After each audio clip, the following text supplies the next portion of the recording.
The Hadasim are very, very important because you'll have to find out if your Hadas is Avot, which means Meshulash.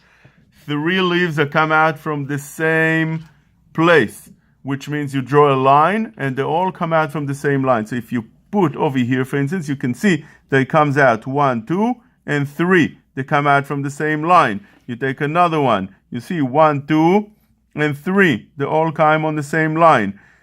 And if you do that in 3 tfachim of the Hadas, you'll have yourself a very mehudar Hadas. The Shulchan Aruch says, למצווה צריך להיות avot kulo, the whole 3 tfachim. And there is a discussion in the poskim, do you look at the whole entire branch or only the 3 tfachim? And therefore, one should try to make it to the whole branch, or at least if he doesn't have that, he could cut the part that is not meshulash, is not avot.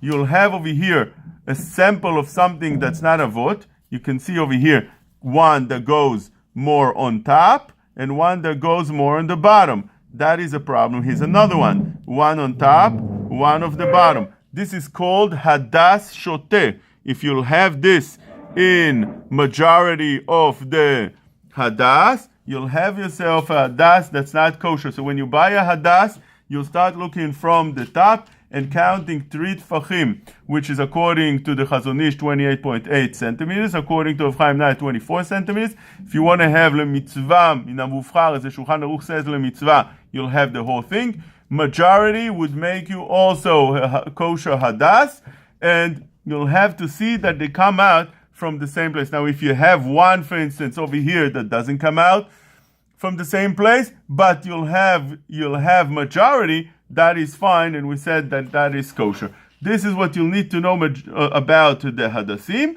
besides the fact that it's good to have the leaves not very big, not the size of 2 thumbs, because that's already could be that it's very big according to the Marsham.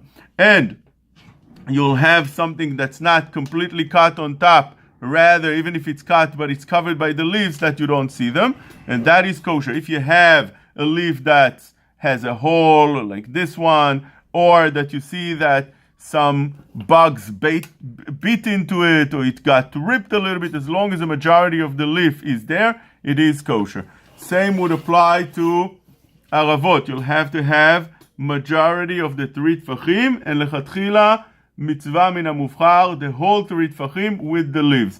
If that amount fell, the leaves fell, you sometimes will be pasul. After a few days of the Chag, the Aravot side should dry out, and once they dry out, the leaves fall. You'll have to make sure that you still have majority of leaves. If you don't have majority of leaves, that is a problem. That would be pasul. The leaves sometimes would have holes like this one. It's still kosher because you have the majority of the leaf. Sometimes it's ripped like this one. It's still kosher. If one wants to be mehader and get something that's completely shalem, a whole leaf like this, a beautiful leaf, that is nice. That's called the Idur Mitzvah. But he's not obligated because he's yotzeh with a ripped leaf like this, as long as the majority of the leaf is still standing.